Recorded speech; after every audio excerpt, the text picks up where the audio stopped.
Hello, welcome to OTV ज्ञान। Medieval literature, finally हम आ चुके हैं मेडिवल लिटरेचर जिसकी हम बात कर रहे थे। डिवीजन ऑफ हिस्ट्री में हमने देखा था जेम्स मिल ने कैसे डिवाइड किया था। आज हम उसके जो सेकंड फेज है उसको समझने की कोशिश करते हैं।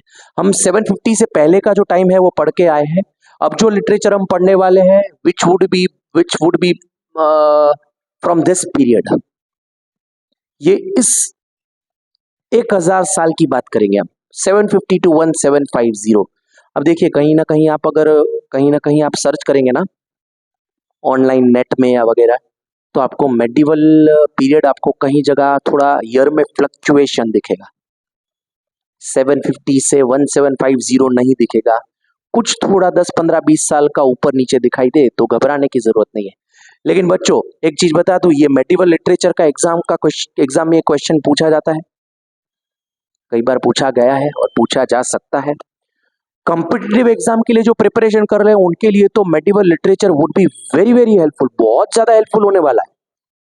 कॉम्पिटिटिव एग्जाम की प्रिपरेशन कर रहे हैं और अगर लिटरेचर का कोई क्वेश्चन आता है तो this is going to be very very helpful.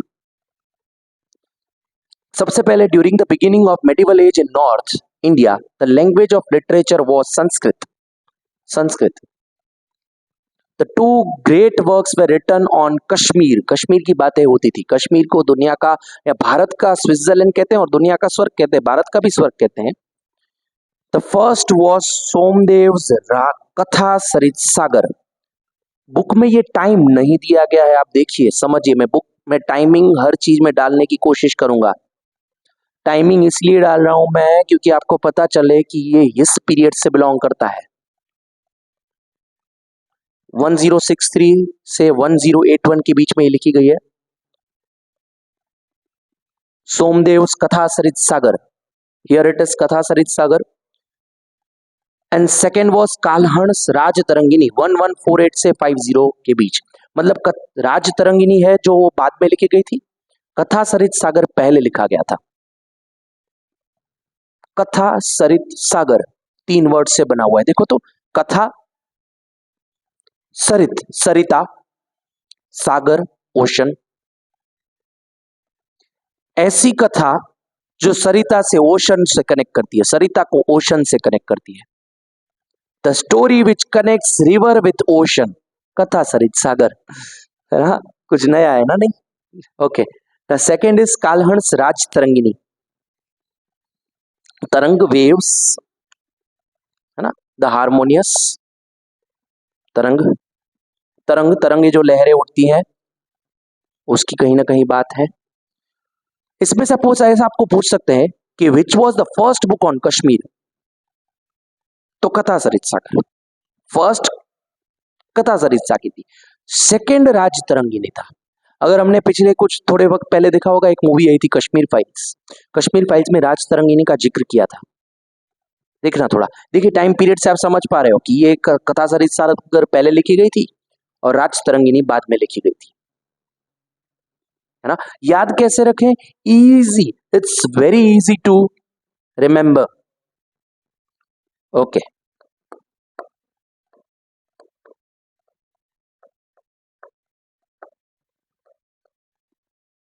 सोमवार की कथा और काला राजा, दोनों याद रख सकते हैं। सोमवार की कथा और काला राजा, सोमवार की कथा और काला राजा, यानी सोमदेव रोट कथा सरित सागर और कालहण रोट राज तरंगिनी। यही तो स्पेशलिटी है, हर चीज को याद रखने की ट्रिक होती है, वो ट्रिक डेवलप कीजिए बच्चों। याद रखिए, कभी भी मगअप नहीं करना पड़ेगा, कभी भी मगअप नहीं करना पड़ेगा। अगर आप कोई भी चीज स्लोगन के तरीके से याद रखेंगे, एक लाइन के, एक गाने के कोई लफ्ज हो उसको उठा के अगर उसमें कोई बुक डाल देंगे बीच में आप, तो आपके लिए वो बहुत ज्यादा इजी हो जाएगा, would be very very convenient for you as well. रटना नहीं है, रटना नहीं है बच्चों, एसेस को थोड़ी ना रटते हैं, एसेस को तो एंजॉय करते हैं। You must enjoy, enjoy, keep enjoying with us. Medieval literature ये हमेशा आपके साथ रहेगा, जब तक मेडिवल लिटरेचर रहेगा ये हेडलाइन आपके ऊपर रहेगी, ये टाइटल। ये रहेगा ही, क्योंकि आपको मैं हर बार याद दिलाता रहूंगा कि ये belong to this time period, it belongs to this time period. Time period नहीं समझना है कि वरना मेडिवल लिटरेचर में एंशियंट लिटरेचर लिख के आओगे और एंशियंट लिटरेचर में मेडिवल लिख के आओगे, ये गलती ना हो इसलिए मैं ये बार बार आपको दोहरा रहा हूं। Another famous work of this time was गीत गोविंद बाई जयदेव। जयदेव जयदेव जय मंगल मूर्ति, कहीं ना कहीं गीत लिखते थे, तो जयदेव जयदेव जयदेव मंगल मूर्ति गीत गाना गाते थे, है ना, ऐसे याद रख सकते हैं। देखिए लॉर्ड कृष्णा की बातें हुआ करती थी, जैसे देख पा रहे हो कि उनके हाथ में बंसरी है, पेड़ के नीचे बैठे हैं, और गोपियों की बात हुआ करती थी गीत गोविंद में। It was the Sanskrit literature. मैं ऐसा कोशिश करूंगा कि बुक्स में पिक्चर नहीं है तो ज्यादा से ज्यादा पिक्चर पे फोकस करिए। The things which you read might forget but the thing which you see you will never forget it. आप जो चीज को एक बार देख लोगे नहीं भूलोगे, पढ़ी हुई चीज भूल जाओगे, देखी हुई चीज, फील की हुई चीज नहीं भूलोगे। इसलिए इस साइड पे आपके इस साइड पे ज्यादा से ज्यादा आपको पिक्चर रिप्रेजेंटेशन आपको दिखाने की, पिक्चर ज्यादा से ज्यादा दिखाने की कोशिश करूंगा। Going ahead, medieval literature 750 to 1750 AD, Kannada और जैन लिटरेचर के बारे में बात कर रहे हैं। This time was also known for the Kannada Jain literature. Kannada you know कहां पे बोली जाती है Kannada language, comment box. Pampa, Ponna and Ranna were considered as trio of Kannada literature. 2 mark में क्वेश्चन पूछ सकते हैं कि prove that Pampa, Ponna and Ranna are the trio of Kannada literature. त्रिमूर्ति कही जाती है इनको। ये पौना का फोटो है, पौना, ये कुछ कन्नड़ लैंग्वेज में प्रोबेबली लिखा होगा, ऐसा मेरा मानना है, कन्नड़ लैंग्वेज में नहीं जानता हूं। पंपा composed Adi Purana, Adi Purana which was based on first Jain Tirthankara Adinath भगवान, आदिनाथ भगवान जिसको ऋषभ देव भी कहते थे, फर्स्ट जैन तीर्थंकर, उनके बारे में यह स्टोरी है। और दूसरी बुक लिखी थी उन्होंने विक्रमार्जुन विजयंत, जो 939 एडी में लिखी थी। देखिए मैं टाइम लिख रहा हूं, बुक में ये टाइम नहीं है, but it proves that it belongs to this period. Ponna composed Shanti Purana describing the life of 16th Jain Tirthankara. ऐसा माना जाता है कि जैनिज्म में 1 2 3 4 5 6 7 करके 24 जैन तीर्थंकर हुआ करते थे। पंपा ने लिखा था आदि पुराण जो फर्स्ट जैन तीर्थंकर पे थी। पौना ने बुक लिखी, उनका नाम था शांति पुराण जो 16th जैन तीर्थंकर थी। और राणा कंपोज्ड 2 बुक्स, थोड़ा इधर हो गया है, 2 बुक्स नेमली 2 बुक्स 2 बार हो गया है, 2 बुक्स नेमली अजितनाथ पुराण। अजितनाथ पुराण थे ना, वो 4th जैन तीर्थंकर थे, सिर्फ आपको नॉलेज के लिए बता रहा हूं, Ajitnath Purana. And the Gadayuddha. Poet Kamban compose Ramayana in Tamil language. Tamil language में कम्मन जो थे उन्होंने तमिल लैंग्वेज में रामायण को कंपोज या ट्रांसलेट किया था, तमिल लैंग्वेज में रामायण लिखने वाले कम्मन। इसलिए पंपा, पौना, राणा और कम्मन। Let's revise. पंपा आदि पुराण विक्रमार्जुन विजयंत, आदि पुराण which was a book of first Jain Tirthankar, Pona wrote Shanti Puran 16th Jain Tirthankar, Rana wrote Ajitnath Puran और Gadayuddha Ajitnath was the fourth Jain Tirthankar। और poet Kamban composed Ramayana in Tamil language. Going ahead, medieval literature अभी आगे वही बढ़ रहे हैं। देखो पृथ्वीराज रासो। रासो, रासो का मतलब ये होता है, पृथ्वीराज तो पृथ्वीराज चौहान है, हमें पता ही है, राजस्थान और नॉर्थ इंडिया में कहीं ना कहीं इनका रोल हुआ करता था। 1192 से पहले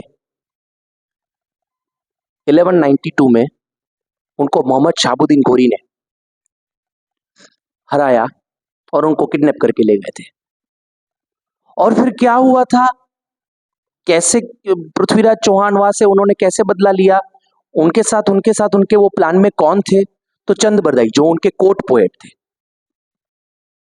और अगर ज्यादा स्टोरी जाननी है तो मैंने डिस्क्रिप्शन में पृथ्वीराज रासो का एक अलग सेपरेट वीडियो बनाया है, उसकी लिंक मैंने यूट्यूब की जो डिस्क्रिप्शन है उसमें मैंने उसका पृथ्वीराज रासो की स्टोरी के बारे में मैंने एक सेपरेट वीडियो बनाया है। शॉर्ट में बताता हूँ, चंद बरदाई जो थे वो पृथ्वीराज चौहान के कोर्ट पोएट थे और उनके करीबी दोस्त भी माने जाते थे। और उन्होंने लिखी थी पृथ्वीराज रासो। पृथ्वीराज तो समझ में आया, रासो क्या था? रासो मतलब किसी भी राजा की जीवन शैली दर्शाता हुआ एक ग्रंथ या एक बुक, उसको कहते हैं जीवन चरित्र। रासो मतलब जीवन चरित्र, है ना? That marks the beginning of Hindi literature, deals with heroic deeds of Prithviraj Chauhan. Prithviraj Chauhan की जो हीरोइक काम थे, हीरो जैसे काम किए थे, क्योंकि वो ऐसी चीज जानते थे जो कोई नहीं जानता था। वो आंखों पर पट्टी बांध करके आर्चरी करते थे। और इसकी स्टोरी नीचे लिंक डिस्क्रिप्शन में दी है, जरा देखिए, मैं दूसरी बार बता रहा हूं, देखिए। Going ahead, okay. The development of Indian languages composition got a promotion in Delhi Sultanate. Delhi सल्तनत टाइम समझना पड़ेगा, दिल्ली सल्तनत कब एस्टैब्लिश हुई थी? देखिए, जब मोहम्मद शहाबुद्दीन गोरी पृथ्वीराज चौहान को ले गए थे, तब उन्होंने अपना एक स्लेव भेजा था दिल्ली पे। उस स्लेव का नाम था कुतुबुद्दीन ऐबक, और वो आए थे 1192 में, which belongs to this period. Qutbuddin Aibak के बाद उनके जमाई आए इल्तुतमिश। इल्तुतमिश के बाद उनकी बेटी आई रजिया सुल्तान। रजिया सुल्तान ऐसा माना जाता है कि फर्स्ट वुमन रूलर थी ऑफ इंडिया, दिल्ली सल्तनत, first woman ruler. Two forms of Delhi language, खड़ी बोली और ब्रिज भाषा। डिफरेंस समझाता हूं, खड़ी बोली और ब्रिज भाषा के बीच का डिफरेंस क्या होता है? खड़ी जो थोड़ी अग्रेसिव होती है, ब्रिज जो वृंदावन में बोली जाती है। बताता हूं, ये इधर दिल्ली है, दिल्ली के इस तरफ है हरियाणा, इस तरफ है पंजाब, ऊपर इस तरफ जाते हैं तो उत्तराखंड आता है, इस तरफ जाते हैं तो यूपी आता है। तो दिल्ली के इस साइड में आता है ईस्ट, इस साइड में आता है वेस्ट। वेस्ट में खड़ी बोली बोली जाती है, खड़ी, और इधर ब्रिज भाषा, वृंदावनी भाषा। इधर थोड़ी टोन में सॉफ्टनेस होती है, इस साइड की टोन में थोड़ा हार्श, रूड नहीं होता है, हार्श रहता है थोड़ा सा। खड़ी बोली समझ रहे हो ना? खड़ी और ब्रिज, ब्रिज मतलब थोड़ी सॉफ्ट, पोलाइट, विनम्रता से भरी हुई, रिस्पेक्टफुल, डिग्निटी के साथ। और इधर जो होता है वो थोड़ा सा रूड होता है, थोड़ा सा हार्श होता है। बोलने में आपको सुना लगेगा कि जाए शायद हमसे झगड़ा कर रहे हैं, ऐसा होता नहीं है, स्वीट होता है। लेकिन ये खड़ी और ब्रिज, ये मैं आपको बोली है, एसेंट बोलने का अपना अपना तरीका होता है। हिंदी तो हर जगह पे बोली जाती है, कोई हिंदी कोई अलग तरीके से बोलेगा, कोई हिंदी कुछ अलग तरीके से बोलेगा। और ब्रिज भाषा याद करिए, अगर आपने वीडियो देखा होगा जो डिस्क्रिप्शन में मैंने दे रखा है, एक बार वीडियो देखिएगा, उसमें ब्रिज भाषा का उपयोग किया था चंद बरदाई ने जब वो अफगानिस्तान पहुंचे थे, उनके प्लान में ही था। चलिए, a book called Chandrayaan written by Mulla Daud is the oldest book of Awadhi language. Okay, medieval literature को और आगे बढ़ाते हैं। 750 1750 AD again, Persian was the court language of Delhi Sultanate. Competitive exam के लिए मैं बता रहा हूँ, this is going to be very very helpful, बहुत ज्यादा आपको काम आने वाला है कॉम्पिटिटिव एग्जाम के लिए। Sorry yes, okay. Persian was the court language of Delhi Sultanate. Ziauddin Barani wrote Tarikh-e-Firoz Shahi, detailed account of Khilji and Tughlaq dynasty. दूसरी उन्होंने बुक लिखी थी फतवाए जहांगीरी, जियाउद्दीन बरानी, 1285 to 1357। इतने साल वो यहाँ पे रहे थे। देखिए, पिक्चरल रिप्रेजेंटेशन आपको ज्यादा से ज्यादा आपको हेल्पफुल रहेगा। बुक कैसे याद रखें? इजी है। जियाउद्दीन बरानी ने कौन सी बुक लिखी? तारीख-ए-फिरोज शाही और फतवाए जहांगीरी, इजी है।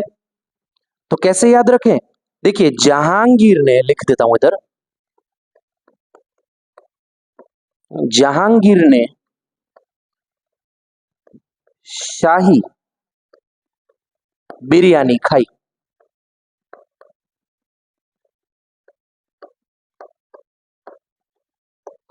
हिंदी में लिख रहा हूं, थोड़ा ठीक अगर आपको लगे तो ठीक है। जहांगीर यानी फतवाए जहांगीरी, जहांगीर ये बुक हो गई, ने शाही, शाही तारीख-ए-फिरोज शाही बिरयानी खाई, जियाउद्दीन बरानी, बरानी मतलब बिरयानी। सर कैसे बना रहे हो आप? मुझे भी नहीं पता, बन गया। तो जहांगीर, फतवाए जहांगीरी, शाही यानी तारीख-ए-फिरोज शाही, बिरयानी मतलब बरानी, बरानी बिरयानी, बिरयानी खाई। ऐसे आप याद रख सकते हो। आगे बढ़ते हैं। अमीर खुसरो। मेडिवल लिटरेचर का पार्ट 1 यहां पे खत्म करते हैं। मेडिवल लिटरेचर का पार्ट 2 अमीर खुसरो से शुरू करेंगे। अमीर खुसरो के वक्त में निजामुद्दीन औलिया जो उनके निजामुद्दीन औलिया के वो डिसाइपल हुआ करते थे, शिष्य थे, तो उनकी फोटो यहाँ पे दी हुई है। अमीर खुसरो से लेकर के 71750, देखिए मैं आपको बताना चाहूंगा 1707 में औरंगजेब उनकी मृत्यु हो गई थी, 1707।